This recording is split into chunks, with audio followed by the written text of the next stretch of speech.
Assalamualaikum. Sebelum kita mulai, jawab dulu sapaanku. Halo teman-teman, apa kabarnya? Perkenalkan, nama saya Kanza Kairana dari SD YP Darussalam, Jerman, Jersey.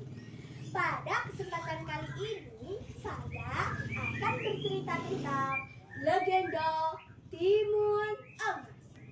Dengerin ya teman-teman. Alkisah, di sebuah desa di Jawa Tengah, hiduplah seorang nenek tua yang biasa disebut Mbok Rondo.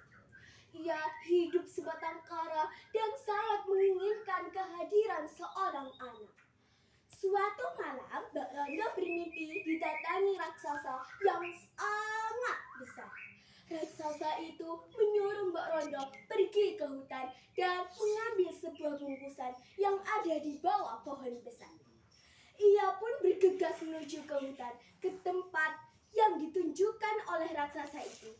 Betapa terkejutnya setibanya di tempat itu, Mbok Rondo menemukan sebuah bungkusan yang berisi sebutir biji timun.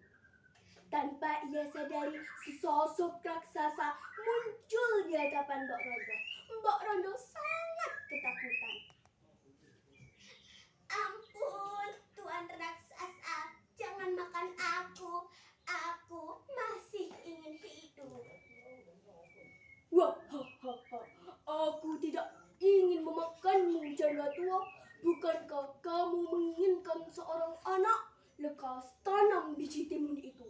Kelak kau akan mendapatkan seorang anak perempuan. Tapi ingat, kamu harus menyerahkan kepadaku saat ia sudah dewasa untuk kujadikan santapanku. Wah. Mbok Rondo pun setuju. Lalu ia pulang dan menanam biji timun itu di ladangnya. 2 bulan kemudian, timun itu tumbuh dengan baik. Tetapi timun ini berbeda dengan timun-timun yang lainnya. Timun ini berwarna emas dan sangat besar. Saat sudah matang, Mbok Rondo memetiknya. Dan saat membelahnya, ia menemukan seorang bayi perempuan yang ia beri nama Timun Mas. Ia pun menimang bayi itu.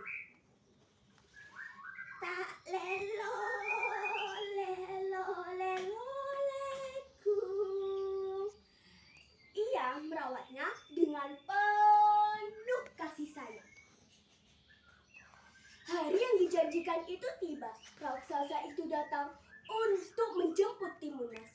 Mbok Rondo pun akhirnya menceritakan semuanya kepada Timun Mas. Mendengar cerita itu, Timun Mas kaget. Timun Mas tidak mau ikut bersama raksasa itu, Ibu. Timun Mas sayang Ibu. Mbok Rondo pun akhirnya pergi ke gunung untuk menemui Pertapa.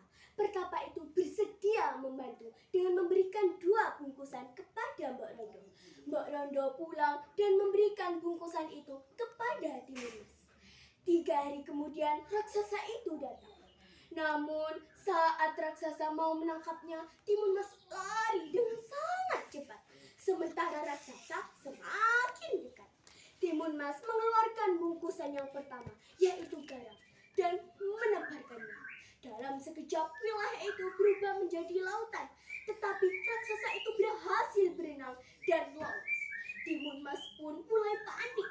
Dengan keyakinan, Timun Mas mengeluarkan bungkusan yang terakhir, yang berisi terasi, dan melemparkannya.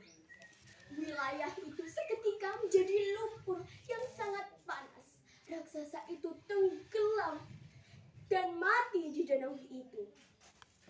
Timun Mas sangat bersyukur karena saat ini ia selamat dari raksasa. Sejak saat itu, Timun Mas dan Mbok Rondo hidup bahagia. Demikian cerita tentang Timun Mas. Berdasarkan cerita ini, kita dapat mengambil pelajaran bahwa dengan usaha dan doa pertolongan Allah akan mengikuti. Jangan mudah menyerah ya teman-teman.